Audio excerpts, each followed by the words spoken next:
नमस्कार, मी अजिंक्य भातंब्रेकर. तुम्ही पाहताय न्यूज 18 लोकमत. बुलेटिनची सुरुवात एका महत्त्वाच्या बातमीने आपण करूया. 100 कोटी रुपयांच्या कथित वसुली प्रकरणी माजी गृहमंत्री अनिल देशमुख हे ईडी कार्यालयात हजर झाले होते. देशमुख यांचा जबाब नोंदवण्याचं काम सुरू आहे. ईडीनं 5 वेळेला बजावलेल्या समन्सनंतर आता देशमुख यांनी हजेरी लावल्याचं दिसतंय. वकील इंद्रपाल सिंह यांच्यासोबत ते ईडी कार्यालयात हजर झाले. चौकशीला सहकार्य करण्यासाठी हजर झाल्याचं त्यांनी सांगितलेलं आहे. न्यायालयाचा आदर म्हणून आपण ईडी कार्यालयात दाखल झाल्याचं ते म्हणाले. आपल्यावर परमबीर सिंग यांनी खोटे आरोप केले. आरोप करणारे परमबीर सिंग आज कुठे आहेत असा सवालही त्यांनी केला. आपल्या कुटुंबियांना नाहक त्रास दिला जात असल्याबद्दल त्यांनी खंत सुद्धा व्यक्त केलेली आहे. गेल्या अनेक महिन्यांपासून अनिल देशमुख अज्ञातवासात होते.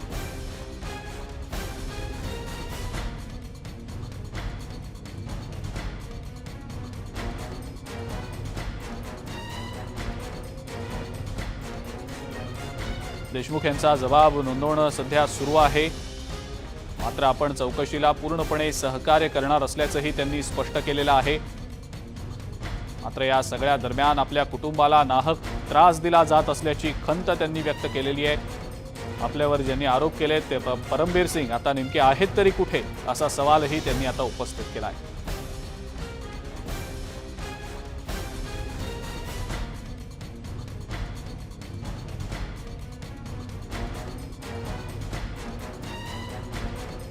चौकशीला सहकार्य करणार असल्याचं अनिल देशमुख यांनी यावेळी स्पष्ट केलं. मी आपल्याला सांगू इच्छितो की ज्या वेळेस मला ईडीचा समन्स आला त्यावेळेस मी त्यांना कळविले की माझी याचिका हायकोर्टामध्ये आहे, त्याची सुनवाई चालू आहे. मी सुप्रीम कोर्टात सुद्धा याचिका दाखल केलेली आहे. त्याचा निकाल आल्यानंतर मी स्वतः ईडीच्या ऑफिसमध्ये येईल. ईडीने जेव्हा आमच्या सर्व घरावर छापे टाकले तेव्हा मी, माझ्या परिवाराने, माझ्या सहकाऱ्यांनी, सर्वांनी, माझे कर्मचारी आहेत त्यांनी सर्वांनी त्यांना सहकार्य केलं. सीबीआयचे 2दा मला समन्स आले. त्या दोन्ही समन्सला मी सीबीआयच्या ऑफिसमध्ये स्वतः जाऊन माझं स्टेटमेंट तिथे दिले. अजूनही माझी केस सुप्रीम कोर्टामध्ये पेंडिंग आहे. पण आज मी स्वतः ईडीच्या ऑफिसमध्ये स्वतः इथे हजर झालेलो आहे. आपल्याला माहीत आहे की मुंबईचे माजी पोलीस आयुक्त परमबीर सिंग यांनी माझ्यावर खोटे आरोप केलेत. ज्या परमबीर सिंगांनी माझ्यावर आरोप केलेत ते परमबीर सिंग आज कुठे आहेत? ज्या बातम्या वर्तमानपत्रामध्ये येत आहेत, ज्या बातम्या प्रसारमाध्यमामध्ये येत आहेत, त्यानुसार परमबीर सिंग भारत सोडून पळून गेले परदेशात, अशा प्रकारच्या बातम्या येत आहेत. म्हणजे ज्यांनी अनिल देशमुखांवर आरोप केला, परमबीर सिंगनी, आरोप करणारा पळून गेला. तसेच त्याचा जो सहकारी आहे API सचिन वझे, त्यांनी सुद्धा परमबीर सिंग याच्या सांगण्यावरून माझ्यावर आरोप केलेत. आज सचिन वझे खुनाच्या आरोपामध्ये तुरुंगात आहे. सचिन वझे API याच्या पहिले सुद्धा अनेकदा तुरुंगात होता. मी गृह खात्याचा गृहमंत्री असताना सचिन वझेला सरकारी नोकरीतून काढण्याची प्रक्रिया चालू केली आणि त्याला सरकारी नोकरीतून काढल्यानंतर त्यांनी माझ्यावर आरोप केले. अशा या परमबीर सिंग आणि सचिन वझे सारख्याच्या आरोपावर माझी जी चौकशी होते आहे, माझ्या परिवाराला जो त्रास दिला जात आहे त्याच्याबद्दल मला अतिशय दुःख आहे. आणि या सगळ्या महत्त्वाच्या घडामोडींविषयीच्या अधिक अपडेट्स आपण जाणून घेणार आहोत. प्रणाली कापसे आपल्या प्रतिनिधी आपल्या सोबत आहेत सध्या. प्रणाली, अनिल देशमुख ईडी कार्यालयात सध्या दाखल झालेले आहेत आणि त्यांचा जबाब नोंदवण्याचं काम सुरू असल्याचं समजतंय आणि आपण चौकशीला पूर्णपणे सहकार्य करणार असल्याचंही त्यांनी सांगितलेलं आहे. प्रणाली, काय अपडेट्स मिळत आहेत? अजिंक्य, साधारण तासभर झालेला आहे अनिल देशमुख यांना ईडी कार्यालयात पोहोचून. सकाळी 11:50 ते ईडी कार्यालयात दाखल झाले. शुक्रवारी उच्च न्यायालयानं त्यांनी जी याचिका दाखल केलेली होती की त्यांच्यावरनं हे सगळे समन्स किंवा हे जे काही आरोप आहेत हे काढून टाकण्यात यावे अशा पद्धतीची जी याचिका केलेली होती त्या याचिकेला मुंबई उच्च न्यायालयानं फेटाळून लावलं किंवा त्यांना दिलासा दिला नाही आणि त्याच्यामुळं आज सोमवार आहे, मधल्या 2-3 दिवसांमध्ये त्यांनी याबाबतचा कदाचित संपूर्ण विचार केलेला असेल, कारण तब्बल 2 महिने अनिल देशमुख नेमके कुठे आहेत हे कुणालाच माहिती नव्हतं. ते सुद्धा अंडरग्राऊंड झाले आहेत अशा पद्धतीची चर्चा होती आणि त्यानंतर आज म्हणजे सोमवारी सकाळी 11:50 ते ईडीच्या कार्यालयामध्ये दाखल झाले. आपण थोडंसं मागे जाऊन बघितलं तर लक्षात येईल आपल्याला की तब्बल 25 जून ते 16 ऑगस्ट या कालावधीमध्ये अनिल देशमुखांना जवळपास 5 समन्स ईडीच्या वतीनं गेलेले होते. या 5ही समन्सच्या वेळेला अनिल देशमुख उपस्थित राहिले नाही. दरवेळेला त्यांनी वेगवेगळ्या सबबी पुढे केल्या, कधी आरोग्याची सबब तर कधी पूर्ण कागदपत्र दिलेली नाही. आपल्यावर नेमके काय आरोप आहे, सीबीआयनं आपल्यावर नेमकं काय गुन्हा दाखल केलेला किंवा काय FIR रजिस्टर केलेली याचे कागदपत्र आपल्याला मिळालेले नाही. अशी वेगवेगळी कारणे देत या 5ही ज्या नोटीस होत्या या नोटिसीच्या वेळेला ते ईडी कार्यालयामध्ये हजर राहिले नाही आणि त्यानंतर तब्बल 2 महिने अनिल देशमुख कुठे आहे हे कुणालाही कळत नव्हतं आणि आज अचानक सकाळी 11:50 ते थेट ईडी कार्यालयामध्ये आले. त्यापूर्वी किंवा त्यानंतर त्यांनी एक व्हिडिओ जारी केलेला आहे, ज्या व्हिडिओमध्ये ते स्पष्ट म्हणतायत की आपण सगळ्या प्रकारचं सहकार्य करायला तयार आहोत. ज्या व्यक्तीनं आपल्यावर आरोप केले ते परमवीर सिंग नेमके कुठे आहेत अशा पद्धतीचा प्रश्न ते आज उपस्थित करतात. खरं तर 2 महिने अनिल देशमुख कुठे होते हा सुद्धा प्रश्न सातत्यानं प्रसारमाध्यमं म्हणा किंवा विरोधी पक्ष म्हणा सातत्यानं विचारत राहिलेला आहे. आज अनिल देशमुख या ठिकाणी आलेले आहे. इथे सध्या त्यांची चौकशी सुरू आहे. नेमकं त्यांच्यावर आज कुठल्या पद्धतीची कारवाई होते, त्यांना ताब्यात घेतलं जातं का, त्यांना अटक केली जाते का हे सुद्धा बघावं लागेल. त्या बद्दलच्या शक्यता वर्तवल्या जात आहेत.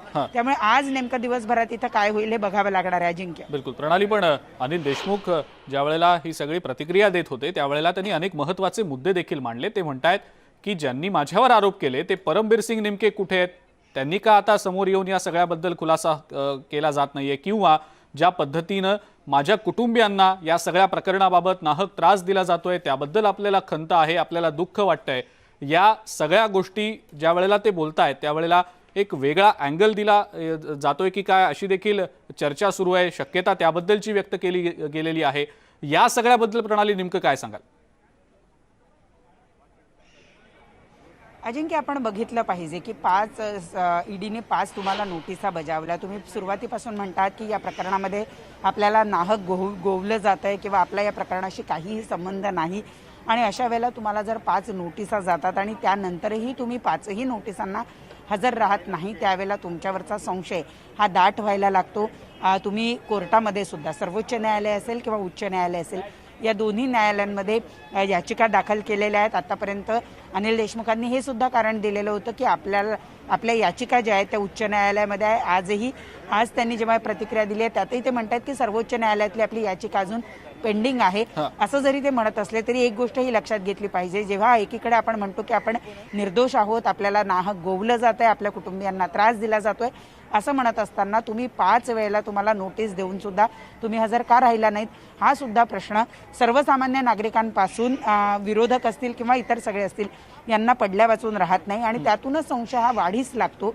त्यामुळे अनिल देशमुखांनी ईडीच्या कार्यालयामध्ये शेवटी आज ते हजर राहिलेच आहे, परंतु यासाठी त्यांनी जो मोठा कालावधी घेतला त्या कालावधीमुळे सुद्धा त्यांच्यावरचा संशय हा दाट झाला आणि दुसरीकडे विरोधकांना त्यांच्यावर टीका करायला एक संधी मिळाली आणि या संधीचाच फायदा सातत्याने विरोधक घेत राहिले आणि त्याचा फटका कुठे ना कुठे अनिल देशमुख यांना बसताना दिसतोय. बिलकुल प्रणाली, धन्यवाद. सविस्तर माहिती आपण दिलीत त्याबद्दल आणि या संदर्भातल्या अपडेट्स वेळोवेळेला आपल्याकडनं आम्ही जाणून घेणारच आहोत.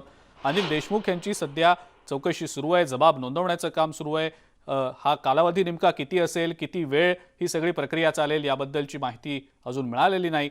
मात्र या सगळ्या घडामोडी घडत असताना भाजपचे प्रदेशाध्यक्ष चंद्रकांत पाटील यांनी नेमकी काय प्रतिक्रिया दिली आहे ते देखील पाहूया. अनिल देशमुख आता ईडी कार्यालयामध्ये हजर झाले. ठीक आहे ना, आतापर्यंत का हजर झाले नाही प्रश्न, आता का झाले प्रश्न, आणि ईडीचा मी काय अधिकारी नाही, आता ईडी काय करायचं त्यांचं ठरवेल. आखिरकार अनिल देशमुख को ईडी के दफ्तर आना पड़ा। आए स्वयं की गाड़ी में बैठकर अब वापस तो ईडी की पुलिस कस्टडी में ही रवानगी होगी। 100 करोड़ का हिसाब देने के लिए 100 दिन तो ईडी कस्टडी में रहना ही पड़ेगा, जेल में जाना ही पड़ेगा। पुढची महत्त्वाची बातमी बघूया। एनसीबीचे विभागीय संचालक समीर वानखेडे यांनी आज राष्ट्रीय अनुसूचित जाती आयोगाच्या अध्यक्षांची भेट घेतली आहे। राष्ट्रीय अनुसूचित जाती आयोगाच्या कार्यालयामध्ये ही भेट झाली। समीर वानखेडे यांच्या जातीच्या मुद्द्यावरून निर्माण झालेल्या वादावर राष्ट्रीय अनुसूचित जाती आयोगाकडे वानखेडेंनी आता आपली बाजू मांडलेली आहे।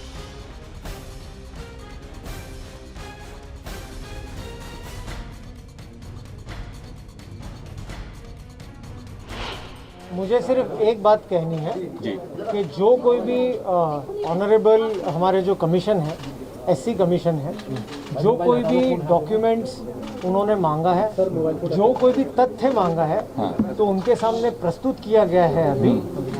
और जो मेरी शिकायत है, जो मेरी कंप्लेंट है, उसकी वेरिफिकेशन भी होगी और जल्द आपको ऑनरेबल चेयरपर्सन सर उसका जवाब सर। यानंतरची बातमी आहे नवाब मलिक आणि देवेंद्र फडणवीस यांनी एकमेकांवर केलेल्या आरोप प्रत्यारोपांची। नवाब मलिक यांनी माजी मुख्यमंत्री देवेंद्र फडणवीस यांच्यावर ड्रग्ज प्रकरणी गंभीर आरोप केले। भाजप आणि फडणवीसांचे ड्रग्ज तस्करांशी संबंध असल्याचा आरोप मलिक यांनी केलाय। तर अमृता फडणवीस यांनी गायलेल्या गाण्याला ड्रग्ज तस्कर जयदीप राणा यांना फंडिंग केल्याचंही मलिक म्हणाले। इतकंच नाही तर नीरज गुंडे हे फडणवीस सरकारमधले वसुली करणारे दुसरे सचिन वाझे असल्याचा आरोप सुद्धा मलिक यांनी केला। मलिक यांच्या आरोपांना देवेंद्र फडणवीस यांनी उत्तर दिलंय। मलिक यांनी लवंगी फटाका लावलाय, आता दिवाळीनंतर मी बॉम्ब फोडणार असा इशारा फडणवीस यांनी दिलेला आहे। मलिक यांचे अंडरवर्ल्डशी असलेल्या संबंधांचे पुरावे आपण पाठवणार असल्याचंही त्यांनी सांगितलं।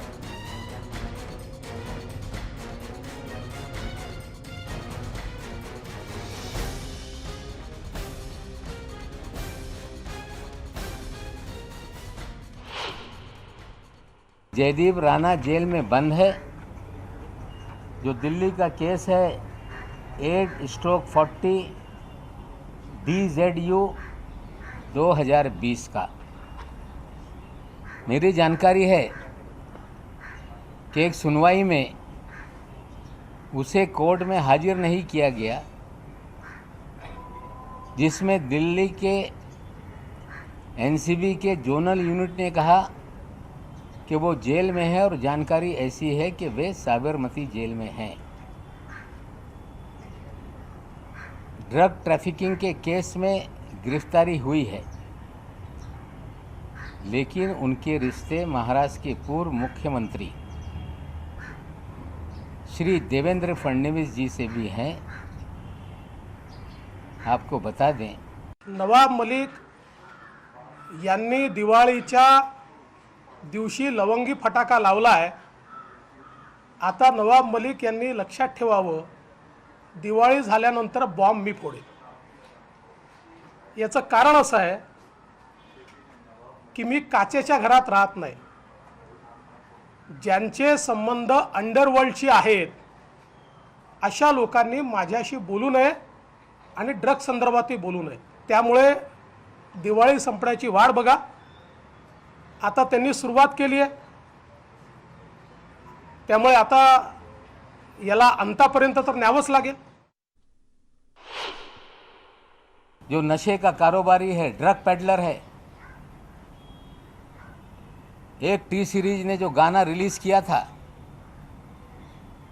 जिसमें अमृता फडणवीस जी ने गाना गाया था, अभिनय किया था, देवेंद्र जी ने भी अभिनय किया था। उस समय के जो महाराष्ट्र के फिनांस मिनिस्टर थे मुनगंटीवार साहब ने भी उसमें अभिनय करने का काम किया था। ये कहता है ना कि हमसे कब मिले हम नहीं जानते, फिर बचाव करेंगे कि मुझे मालूम नहीं था ये कौन आदमी फाइनेंशियल हेड बन गया। लेकिन देवेंद्र जी के जयदीप राणा के रिश्ते बहुत घनिष्ठ थे। दिवाळीच्या सुरुवातीला लवंगी फटाका वाजवून फार मोठा आवाज केल्याचा आव नवाब मलिक आणतायत. ते कोणत्या मानसिकतेत आहे हे सगळ्यांना माहिती आहे. तरी देखील जो फोटो त्यांनी या ठिकाणी ट्विट केलेला आहे, कालच रिव्हर मार्चच्या लोकांनी त्या संदर्भातलं स्पष्टीकरण दिलं की आमच्या क्रिएटिव्ह टीमने हायर केलेला हा व्यक्ती होता. 4 वर्षापूर्वीचा फोटो आहे, तो आज सापडलेला आहे. या संदर्भात अतिशय स्पष्टपणे रिव्हर मार्चवाल्यांनीच स्पष्ट केलेलं आहे की त्यांच्या कुठल्याही फायनान्सेसचा त्याचा संबंध नाही आहे. तो हायर्ड माणूस आहे.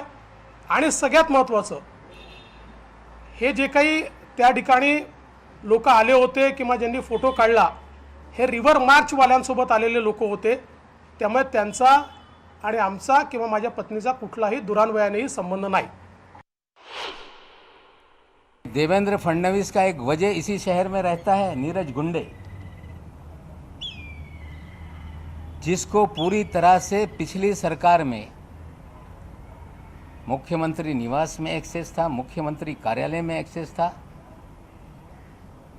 सारे अधिकारियों के चैम्बर में एक्सेस था, सारे पुलिस के ट्रांसफ़र वो तय करता था, ब्यूरोक्रेसी के ट्रांसफ़र वो तय करता था, और पूरी तरह से उगाही उसी के जरिए महाराष्ट्र में की जाती थी.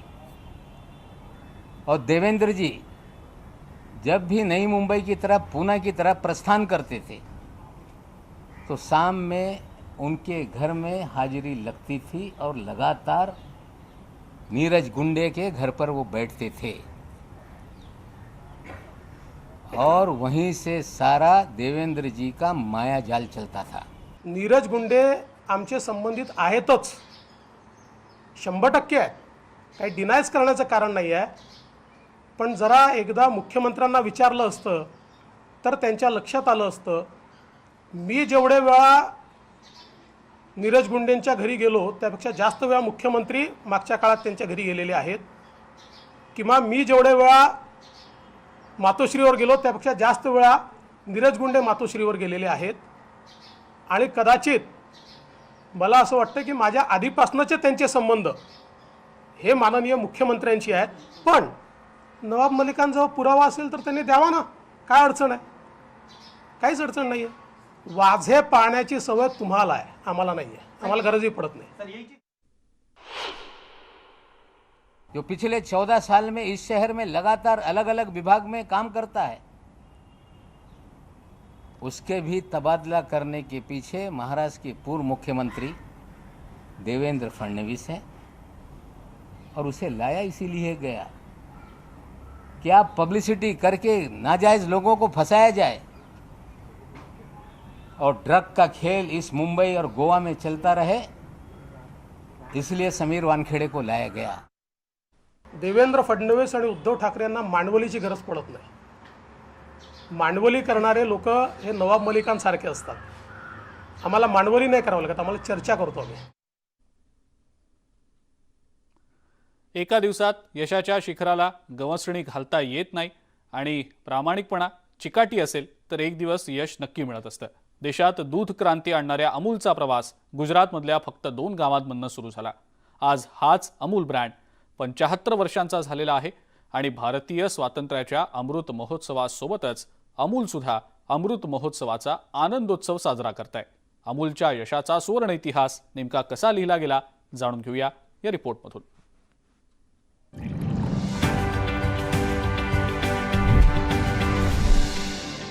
अमूल दूध देश की रगों में अमृत बनकर तेजी से दौड़ने लगा तो 1973 में अमूल आंदोलन के तीसरे चरण की शुरुआत की गई. आंदोलन को घर घर पहुंचाने के इरादे से सबसे पहले गुजरात में स्टेट कोऑपरेटिव की स्थापना की गई. 9 जुलाई 1973 को the Gujarat cooperative milk marketing federation को रजिस्टर कराया गया. इससे दूध क्रांति की रफ्तार में नई तेजी और जोश आ गया. इस तरह कुशल मैनेजमेंट, सदस्यों और कर्मचारियों की मेहनत परवान चढ़ने लगी.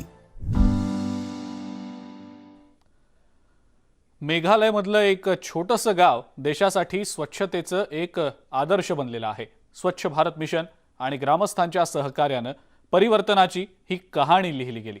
पाहूया. स्वच्छता और पानी पानी पानी हमको बचानी है ये जिंदगानी। I'm Dr. Indira Chakravarti. I've been working in the area of public health for several years. I'm extremely happy to be a part of this Mission Pani because this indicates how important water is in public health. I've looked into a lot of health issues, nutritional issues, gender issues, disability issues. I found the basic problem in most of the cases is water and sanitation.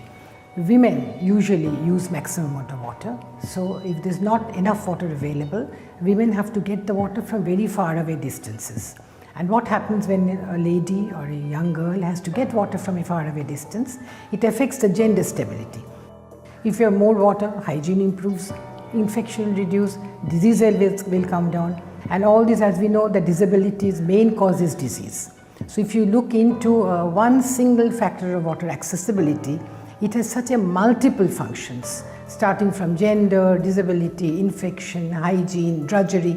In one go, if you can make water more accessible, you can touch upon so many issues. What are the inclusive factors? Just two. Awareness of people, about all these. Secondly, along with that, you can just not aware people, you have to give them the infrastructure and support. You could just not tell them use enough water. You have to see that they get enough water. So therefore, infrastructure to provide water has to be provided, and along with that, awareness on how to use, how to save, how to minimize, how to have maximum benefit of whatever you get has to be brought into knowledge of people. स्वच्छता और पानी पानी पानी हमको बचानी है ये जिंदगानी। आणि या सगळ्या महत्त्वाच्या घडामोडींसह दुपारच्या बातम्यांमध्ये वेळ झाली इथंच थांबण्याची. ताज्या बातम्या आणि अपडेट्ससाठी बघत राहा फक्त न्यूज 18 लोकमत.